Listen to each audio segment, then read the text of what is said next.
Vamos a empezar con el primer tema que es código rojo.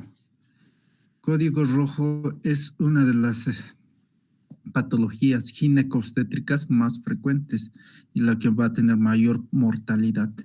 Se define como el sangrado que va a haber después del posparto, ¿no? Entonces, la epidemiología, ¿qué nos dice, no? Es la principal emergencia obstétrica que se complica en el 1 al 10% de todos los partos. Es la principal causa de muerte materna a nivel mundial. Y se ha visto que en todo el mundo mueren cada 3 minutos por hemorragias obstétricas, ¿no? El 80% de las muertes es secundaria a una hemorragia posparto dentro de las 4 horas posparto, ¿no?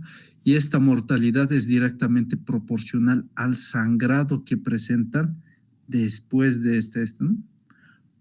De presentar ese sangrado y que no ha tenido una buena atención médica. Definición. Hay muchas definiciones, pero lo que más vamos a llevar es que es la pérdida de sangre que va a llevar a una inestabilidad hemodinámica, a un dato de shock. Muchos nos van a mencionar que es una pérdida sanguínea más de 500 ml por parto vaginal o más de 1000 ml por cesárea. Algunos mencionan, ¿no?, también que es la pérdida más del 10% del hematocrito basal en el paciente. Pero el hematocrito, como ustedes saben, no es el que define inmediatamente, ¿no? La hemoglobina es la que va a repercutir rápidamente. Pero por el momento, la que más se lleva la definición más correcta es hemorragia posparto grave, como la pérdida sanguínea más de 500 ml en 24 horas. Se la considera masiva cuando el descenso del hematocrito es más o menos de el 10%, ¿no? Una hemoglobina más o menos de 7 puntos menor a 7. Había muchas guías que han sacado, ¿no?, desde el 2014, 2017, Colegio del ¿no?, el Colegio Médico de Ginecología, las sociedades europeas y lo que vamos a manejar actualmente, ¿no? El Colegio Americano que mencionaba en el 2017 decía que era la pérdida sanguínea más de 1000 ml a pesar de la vía del parto, ¿no? O sea, que es por vía vaginal. El colegio francés nos mencionaba que era una pérdida de 500 ml por vía vaginal y más del 1000 ml en ¿no?, provocados en cesáreas. El Colegio Médico Real, ¿no?, de ginecobstetricia a nivel mundial decía que era pérdida sanguínea más de 500 ml por vía vaginal, que se denominaba leve, que va desde 500 hasta 1000 ml, moderado de 1000 a 2000 y severa más de 2000 ml. La Sociedad Europea nos mencionaba que era más de 500 ml en parto vaginal y más de 500 ml provocados en cesáreas. Actualmente, ¿cuál es el manejo? La definición correcta, repito, ¿no?, es el sangrado vaginal más de 500 ml, que puede ser por sangrado vaginal persistente o continuo o repentino abundante con presencia de inestabilidad hemodinámica, ¿no?, en el puerperio inmediato. Eso quiere decir en las primeras 24 horas. También la clasifican, ¿no? La clasificación que vamos a manejar nosotros son clasificación primaria y secundaria. La primaria, también llamada temprana, que es la que se va a presentar en las primeras 24 horas, y estas van a ser generalmente en las 2 horas siguientes al parto. Son las más frecuentes y las que tienen mayor mortalidad. La secundaria, o también llamada tardía, son las que ocurren después de las 24 horas hasta las 6 semanas posparto, ¿no? Y su frecuencia es menos, ¿no? Es de 5 al 10%. La etiología. Esto nunca se olviden, siempre preguntan en todo lado. Siempre nos vamos a llevar con un memo técnico que son las 4T. ¿Qué significa? La etiología para el sangrado, o sea, para el código rojo por sangrado postparto, es la principal, la atonía. Atonía uterina, que está al 70%.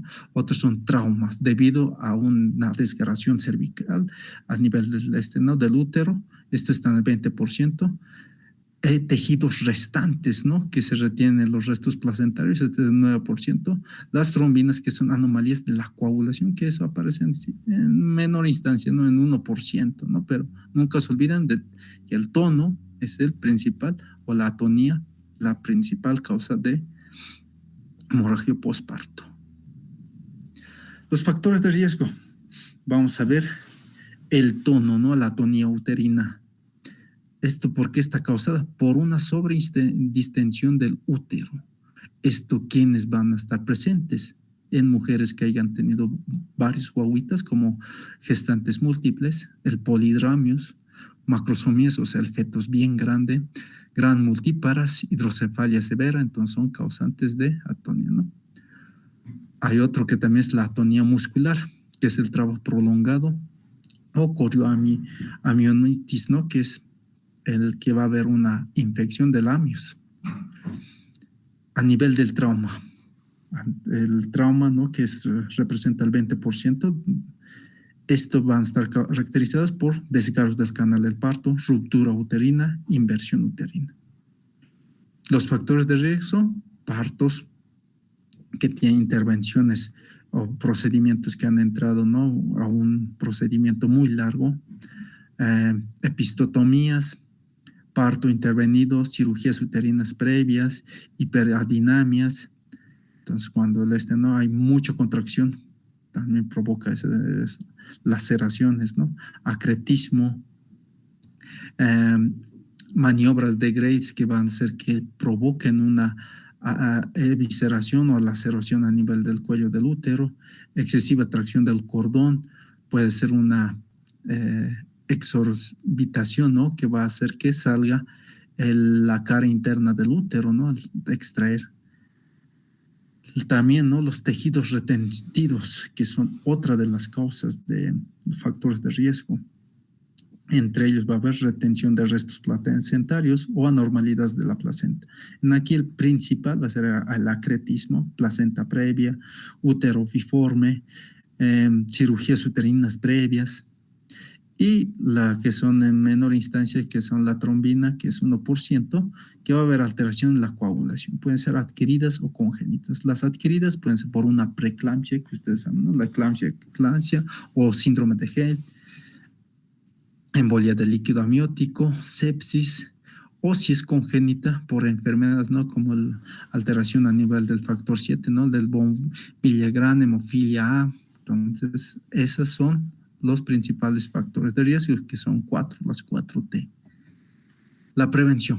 ¿Cómo vamos a prevenir este código rojo? El manejo, pues, va a ser siempre, se recomienda, ¿no? Una estrategia para la prevención de esta hemorragia postparto. Primeramente, hay que administrar antiuterinos o atonía. Si este paciente es atonía, pues utilizar fármacos que van a estimular el tono del útero. Pinzamientos y sección del cordón umbilical. Tracción continua y controlada del cordón umbilical. Ojo que esto no hay que extraerle completamente, ¿no? A cada rato puede haber un desprendimiento ni provocar que haya un resto placentario. Entonces hay que tener cuidado también en eso. También para evitar esto hay que hacer el masaje uterino, que nos dicen que 5 minutos cada 15 minutos en las primeras horas postparto, ¿no? Después de haber salido el bebé, ¿no? ¿Y esto cómo va a disminuir?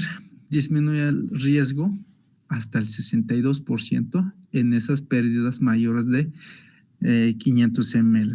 Y se ha visto también que puede disminuir, ¿no? En los pacientes que tienen un sangrado mayor a 1000 ml hasta el 66%. Y ya no requieren una transfusión continua de sangre para reponer esa sangre, ese sangrado, ¿no? Entonces, ¿qué nos va a ayudar todo eso? Lo que hemos mencionado, el uso de fármacos, el pinzamiento, ¿no? la tracción continua de la placenta y el masaje, pues va a disminuir ahí mismo, ¿no? Disminución de la hemorragia hasta en el 62%, hasta el 66%. Entonces, esto nos ayuda mucho en el manejo. Pero si es que este paciente presentara alguna atonía, pues que nos menciona, ¿no? Lo más indicado farmacológicamente que podemos hacer es la oxitocina. La oxitocina, pues ha habido mucha evidencia que si la administras 10 unidades intravenosos intramusculares cuando está asomándose ya el bebé, pues te da la certeza que no va a parar en la contracción uterina, o sea, evitamos la atonía uterina. Después de esto, pues la recomendación es realización tracción controlada del cordón para facilitar la separación de la placenta. Esto hay que hacerlo poco a poco, ¿no? Algunos le colocan incluso clampeando con un, ¿no? Con un coger y eso va a ir jalando poco a poco, pero esto no hay que hacerlo rápidamente porque al jalar pueden hacer que se desgarre y se quede restos placentarios o en su posterior al traccionar con mucha fuerza pueden que ser que el útero se vaya saliendo hacia afuera, ¿no? Entonces hay que tener cuidado en eso. También se recomienda el masaje uterino, como aquí lo van a, aquí, ¿no? Es donde vamos a observar cómo hacer el masaje. Una vez que ya ha salido el producto, pues el que hace el procedimiento o ha atendido el parto puede meter la mano por la región cervical, empujar y hacer tracción a nivel del abdomen, ¿no? A nivel de la sínfisis pubiana, hacer el masaje, donde se ha evidenciado que ha disminuido el sangrado hasta en meses, ¿no? En menos de 400 ml en las 2 horas. Entonces, esto tiene una efectividad hasta el 95%. Entonces, este masaje simplemente puede ayudar a que no haya sangrados posparto. Durante el alumbramiento, ¿no? El alumbramiento, ustedes saben, es cuando ya sale la placenta. Es el tercer periodo del parto. Se ha visto que si dura más de 20 minutos, o sea, tarda en salir la placenta más de 20 minutos, tiene alto riesgo de presentar sangrados. Entonces, eso es un mal pronóstico, ¿no? Esto nos menciona igual en un artículo que los periodos más cortos de duración tienen, ¿no? Una menos riesgo de sangrado hasta de 15, 8%. Entonces, es uno de los beneficios, ¿no? De que si el alumbramiento se hace en menos de 20 minutos, pues hay menos sangrado. Ahora, ingresamos lo que es el abordaje del código rojo.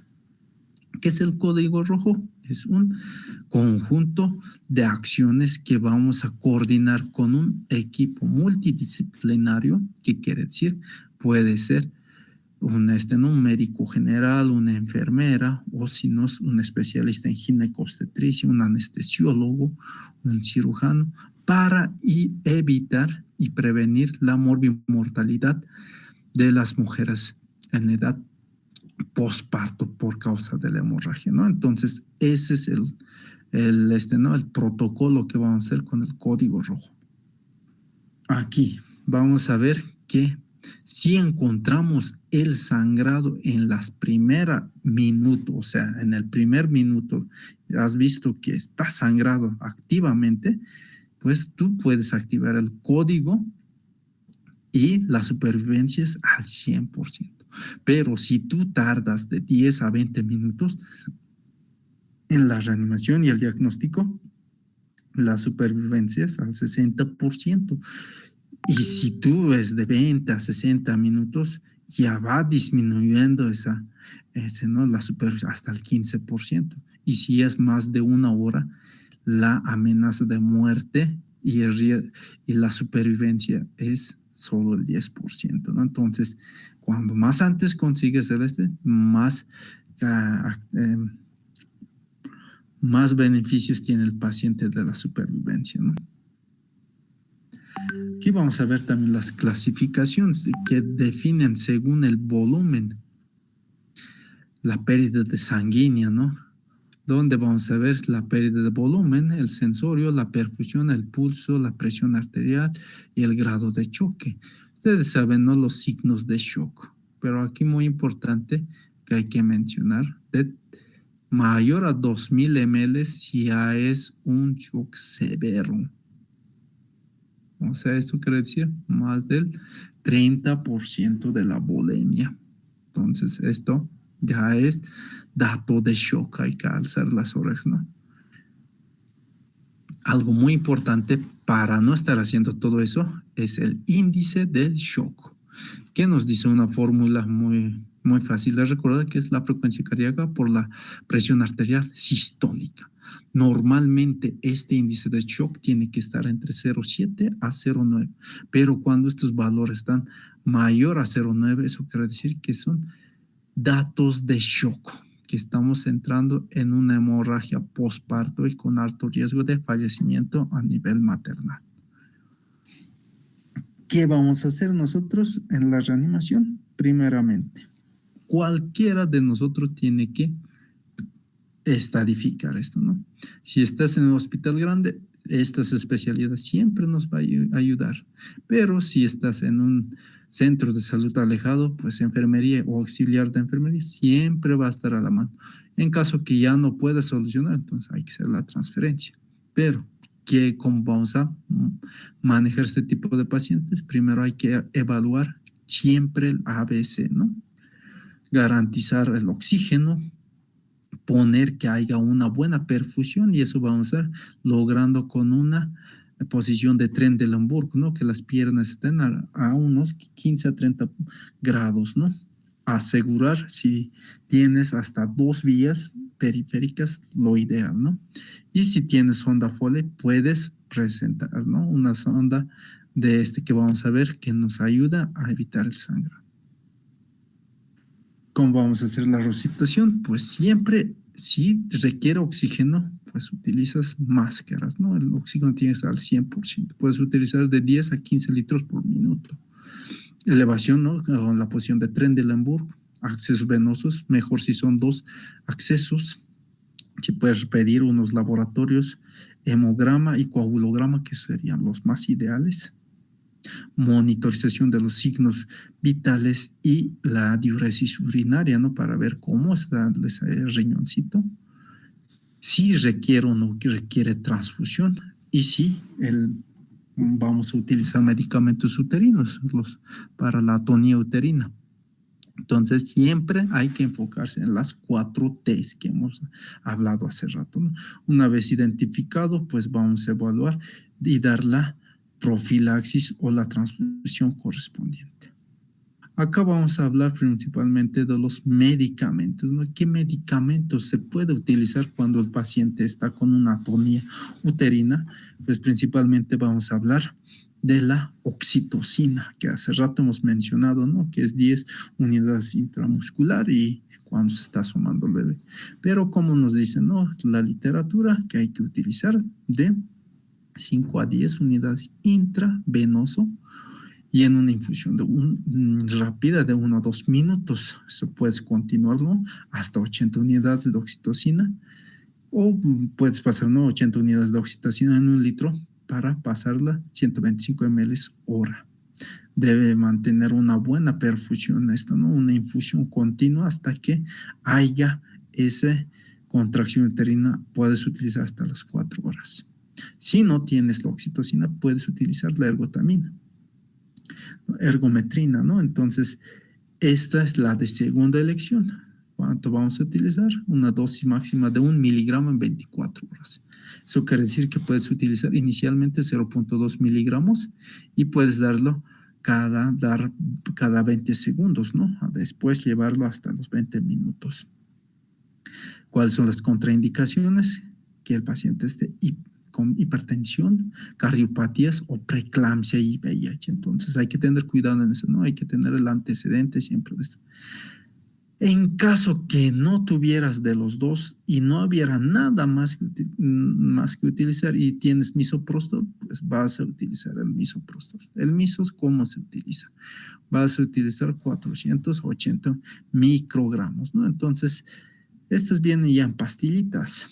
Antes se daba por vía vaginal, actualmente ya está contraindicado. Esto se tiene que dar vía sublingual, ¿no? Entonces, ojo, ¿no? Sublingual. Después, para evitar el sangrado, vamos a utilizar medicamentos coagulantes, en este caso el ácido tranexámico, que puedes utilizar entre 500 miligramos o 1 gramo endovenoso diluido, ¿no? Hasta que haya, en caso que presenta sangrados. Si tu paciente está en un shock moderado o severo, pues directamente ya no puedes manejar, ¿no? Hay que transfundir en esa situación. Si tu paciente está con un shock moderado, que hemos visto hace rato, como es la clasificación, pues vas a darle 2 unidades de, ¿no? Glóbulos rojos, ¿no? Plasmas, paquetes globulares directamente. Y esto, si no tienes ninguna prueba de ¿no? De tamizaje de qué grupo factores, pues si no sabes, pues tienes que utilizar la O negativo, ¿no? Si es shock severo, entonces ya directamente es una transfusión masiva.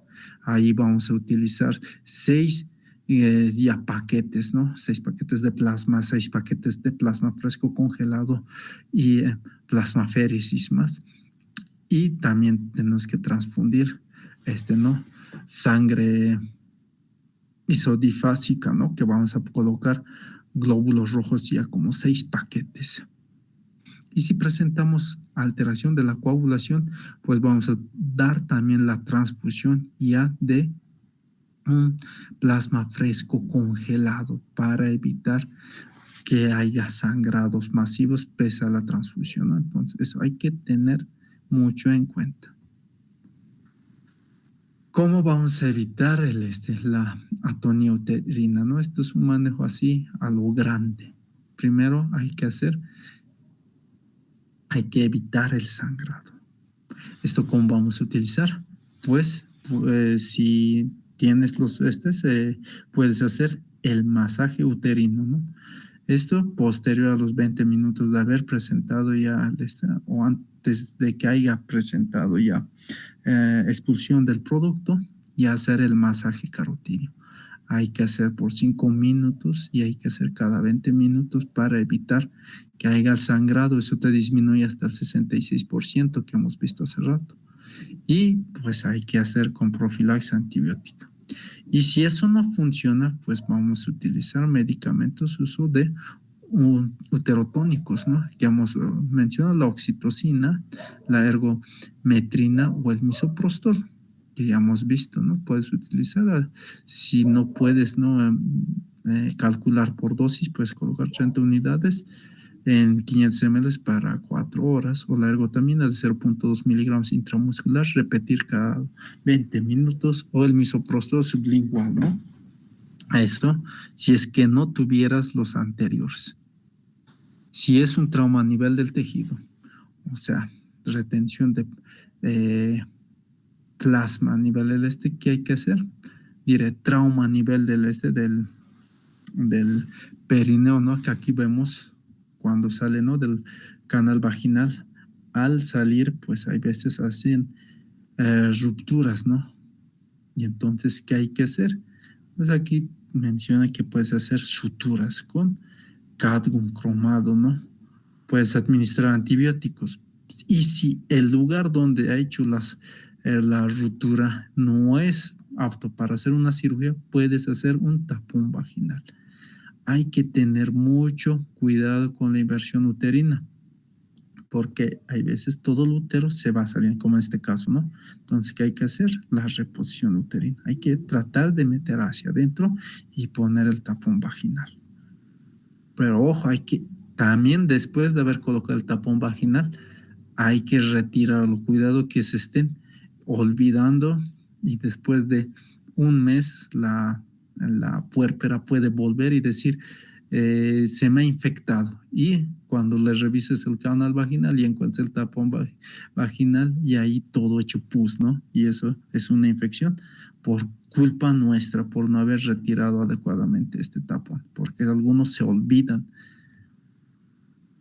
Cuando hay lesión a nivel del tejido, como les he dicho, cuando se quedan restos placentarios, pues hay que hacer una revisión, hay que retirar eso, ¿no? Previamente hay que anestesiarlo y extraer los restos, como aquí se ve. Hay veces manualmente hay que retirar y sacar todo lo que haya ahí y poner profilácticamente antibióticos para evitar infecciones. Y si hay alteración a nivel de los trombos, pues qué es lo que hemos mencionado, puede ser adquirida o congénita, pues ahí vamos a tener que ver si esta es presencia de una sangrado que puede ser, ¿no? Podemos utilizar anticoagulantes o reemplazo del factor de coagulación. Entonces, eso siempre hay que tener en cuenta. Esto por lo menos es solo hasta el 1% de los casos, observo. Hay algunos manejos que podemos utilizar, ¿no? Acá nos muestra el traje anti-shock no neumático, ¿no? En esto que es de 6 partes. ¿Qué quiere decir esto? Con esto vamos a aumentar la presión arterial, pero es que vamos a comprimir principalmente de distal a proximal. Este traje hay que colocarle al paciente cerrarlo desde los piecitos hasta la región torácica. Esto nos va a ayudar a aumentar el retorno venoso, aumenta la precarga y aumenta el gasto cardíaco.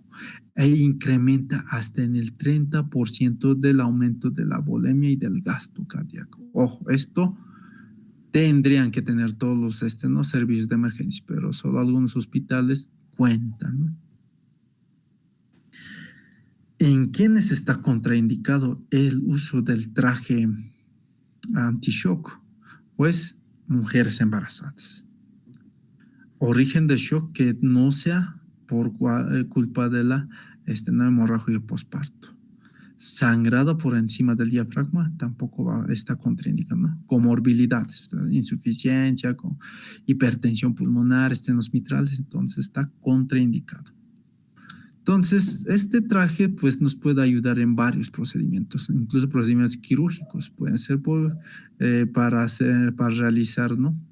Puede ser por vía vaginal o vía abdominal, como acá en no vemos, ¿no? En la vía vaginal, pero eso es en caso que se tenga que hacer un procedimiento quirúrgico.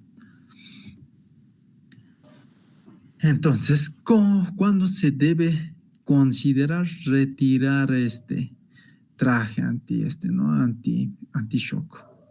Cuando la pérdida sanguínea ya es menor a 50 ml hora. Entonces, ahí ya puedes retirar eso, ¿no? Si el pulso ya es menor a 100 latidos, entonces la frecuencia cardíaca disminuye, entonces ya está menos de ¿no? Ya no es dato de shock. Presión arterial mayor a 100 milímetros de mercurio, entonces 100 milímetros de mercurio, entonces ya estamos, ¿no? Hemoglobina mayor a 7.5 o hematocrito mayor a 23%, entonces ya retira. Ojo, el retiro es igual, de distal a proximal. Y no puedes retirar así directamente, empezando no es como retirar un saco, no de golpe, porque puedes provocar una hipovolemia refractaria, ¿ya? Entonces, hay que tener cuidado al retirar el traje anti-shock. Hay algunos algunos balones que se colocan dentro del útero y esto nos ayudan a evitar el sangrado. Esto ya es un efecto mecánico que nos va a ayudar a evitar que haya sangrado. Esos le llamamos los balones hidrostáticos. Como aquí ven, ¿no? Es como una sonda Foley que vas a colocar y vas a inflar y como globito dentro del útero y va a comprimir y evitar el sangrado, ¿no? Entonces, esas son medidas de emergencia, ¿no? Va a haber 4 tipos de balones: el Cacri, el Foley, el Seinstaken Blackmore y el balón de Rushka.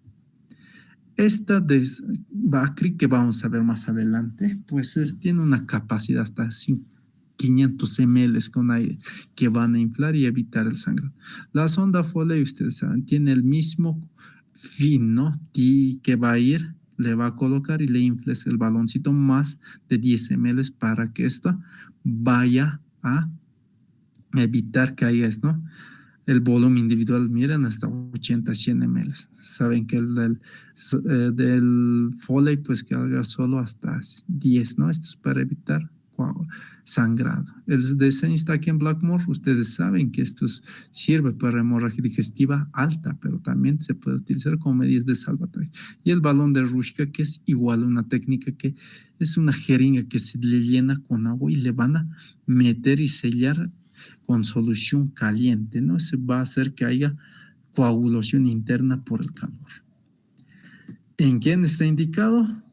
Cuando hay falla de uterotónicos, ¿no? Si has utilizado los fármacos uterinos y no funciona, entonces ni el masaje uterino utilizas. Nos ayuda al traslado de un paciente en placenta previa, inversión uterina. Entonces, esto nos ha ido mucho. ¿En quién está contraindicado el uso de estos balones? Cuando el paciente tiene alergia al látex, trauma cervical, anormalidades internas que distorsionan la anatomía. Entonces, en esos no se utiliza. Este es el balón de Rush de Bakri, ¿no? Que se recomienda retirar. Es como una raquetita que aquí ven, ¿no? Es pequeña. Cuando la administran, esto se va a ir bordeando, inflando, ¿no? Ya retirarlo cuando ya hay sangrado, hay que retirarlo, no de golpe. Aquí nos dicen, ¿no? Que hay que bajar de 20 cc hora, no es así directamente como los demás. Si el paciente presenta, sigue el sangrado pese a todo eso, pues el tratamiento es quirúrgico algunas veces, ¿no? Esta estrategia ya es de segunda línea, cuando el control de sangrado ya no ha sido controlado, ¿no? Entonces, en ese caso, sí vamos a utilizar cirugías. Entre ellas, pues, también utilizamos la ligadura de la arteria ilíaca interna, que es la que mayormente sangra, ¿no? Y si esta aún sigue sangrando pese a todo eso, pues vamos a acudir a lo que es la histerectomía, que es la retiración de todo el útero. ¿En quiénes vamos a utilizar? En patologías placentarias, que hay un desprendimiento mayor al 38%, o atonías uterinas, rupturas uterinas. En ese caso ya está indicado este tipo de tratamiento, que es la última instancia. Hasta ahí, jóvenes, ¿alguna pregunta?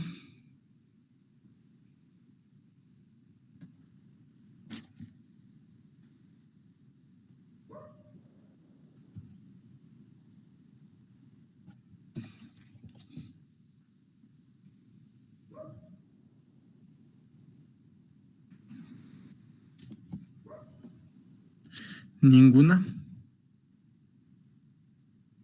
No, doctor. Ya. Ay, carajo.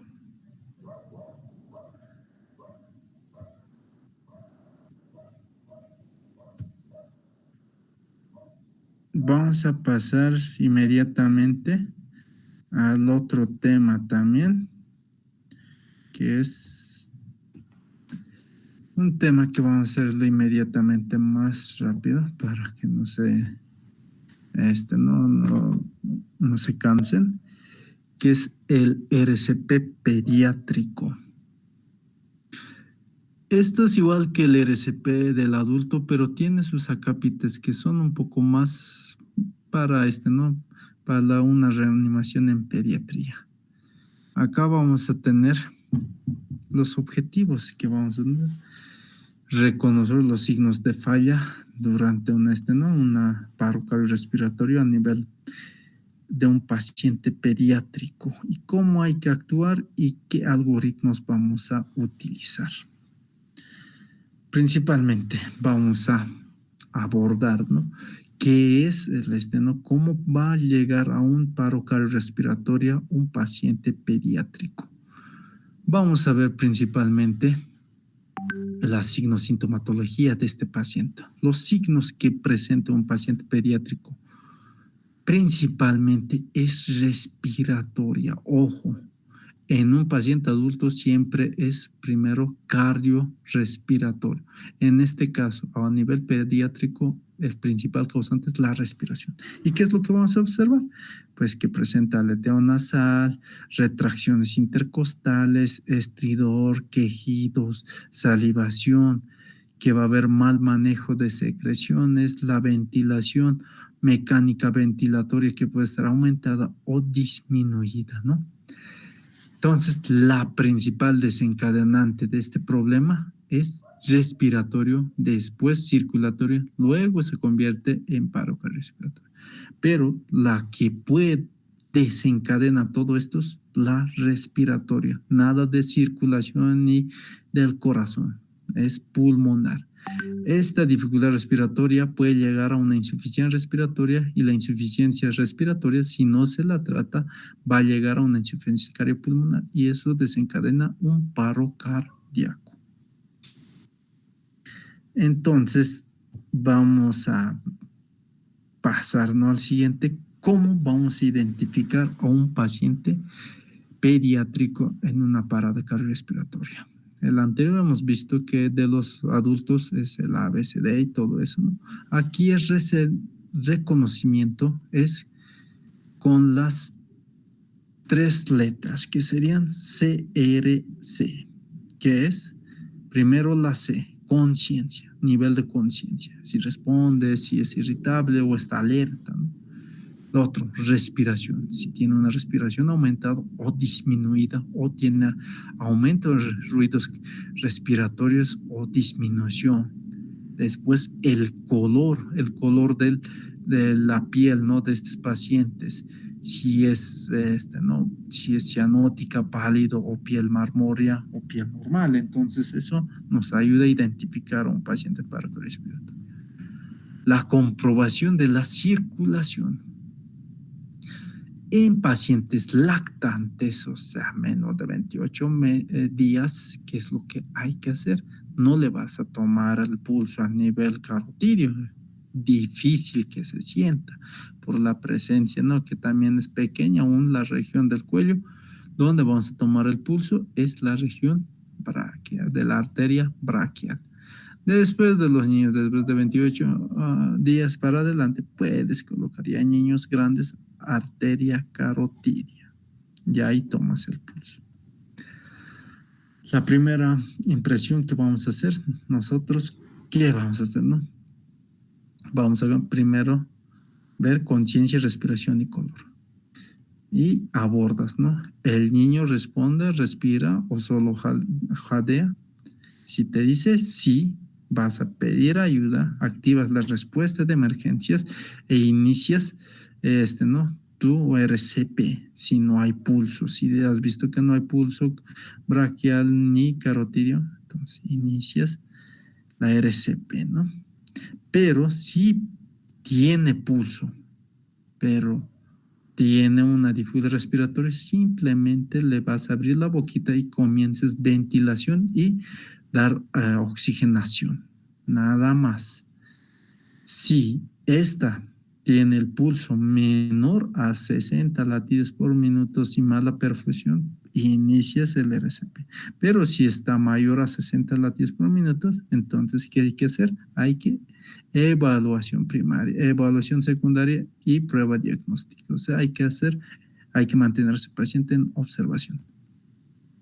Si presenta ya un paciente, está en paro cardiorrespiratorio, ¿cómo va a ser las compresiones? Esto va a variar de los pacientes lactantes, ¿no?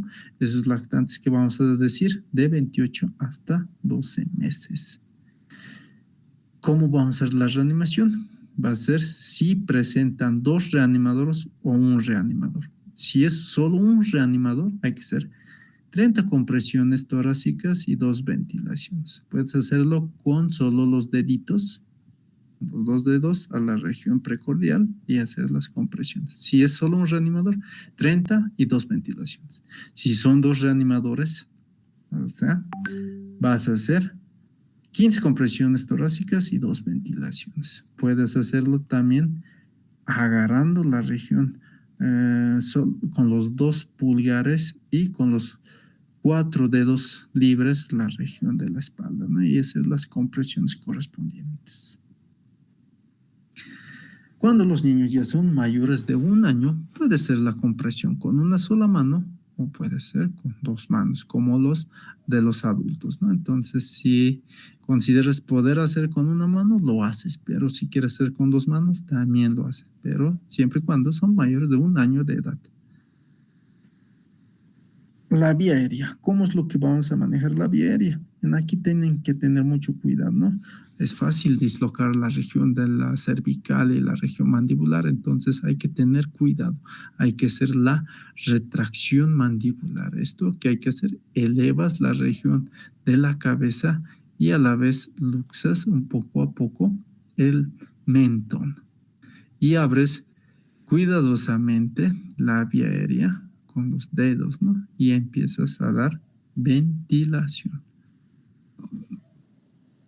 La ventilación, como el niño es pequeño, hay que cubrir hasta la boca y la nariz del niño con su boca, ¿no? Y dar la respiración correspondiente para dar una buena ventilación. Pero si cuentas con una bomba, mascarilla autoinflable, pues solo haces una respiración cada 3 a 5 segundos. Acá, ¿no? El soporte vital avanzado, que es lo mismo en lo que del paciente en adulto. Acá lo que más nos interesa saber es la desfibrilación. En el paciente adulto, si era un ritmo desfibrilable, utilizamos el desfibrilador a todo lo que del desfibrilador. Pero en este caso, en los niños, la descarga es a 4 joules por minuto. ¿Ya? Entonces, eso es lo que cambia. Y acá, pues como en todo, vamos a hablar de causas reversibles y vamos a hablar de las H's y las T, que ustedes ya se lo saben de memoria, ¿no? Es hipoxia, hipotermia, hipocalemia, hipovolemia, entonces son las principales causantes. En las T's puede ser la trombosis coronaria, tensión, neumotórax de tensión, taponamiento cardíaco, tóxicos o alteraciones, ¿no? Entonces eso es lo mismo que del adulto. La desfibrilación, pues la desfibrilación generalmente en el desfibrilador presentan paletas grandes y algunos se convierten en pediátricas. Hay algunos que tenemos los DEAs automáticos y tienen parchecitos, ¿no? Algunos si son menos de 10 kilos, pues tienes que hacer con un parche que sea de 4.5 centímetros para que esto no haga un arco eléctrico. ¿Qué quiere decir arco eléctrico?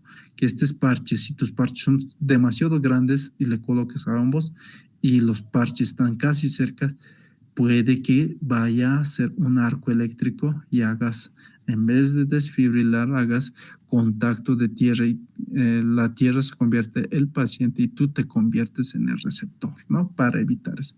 Si son mayores de 10 kilos, es de 8 a 12 centímetros. Y si es demasiado grande y no puedes colocarlo, pues puedes colocarlo una en la región anterior y el otro parche en la región posterior. Esto no es lo que vamos a ver, ¿no? El reconocimiento, la seguridad, lo mismo que el anterior, ¿no? Con los pacientes del adulto. Entonces, la seguridad, reconocimiento del paciente en parada cardiorrespiratoria, eso hemos mencionado, la CRC, ¿no? Activación del sistema de respuesta que hemos visto que hay que hacer hasta que llegue el paciente, identificamos al paciente y si hay que hacer reanimación o RCP, lo realizamos. Y las compresiones, ventilaciones, si es con un reanimador usamos 32 y son 2 reanimadores 15-2, ¿no? Relación de la compresión, ventilación.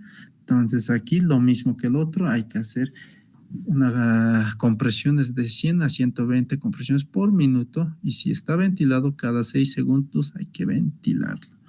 La frecuencia de compresiones es igual de 100 a 120 latidos por minuto. Profundidad de la compresión es igual que el otro, ¿no? Según la profundidad alrededor de los pulgares, no sé, hasta 4 centímetros.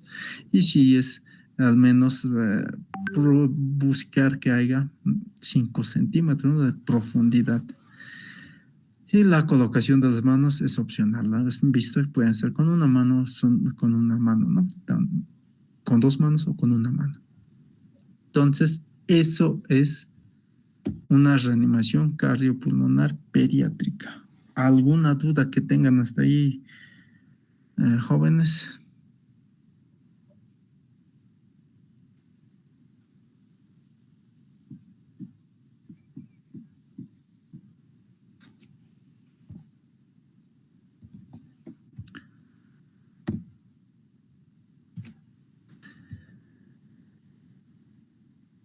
¿Están presentes ahí, chicos? ¿O no hay nadie? Sí, doctor. Ya. Vamos a hacer hasta ahí las teóricas de mi parte. Son de los temas que hemos repartido. Son 4 temas que hemos visto, ¿no? La anterior clase y esta clase. Va a hacer las preguntas. Ahora el doctor Sangalli seguramente ya les habrá dado sus teóricas correspondientes. Y el tercer parcial ya estaría el día, si no me equivoco, es el día martes, ¿verdad? El jueves es.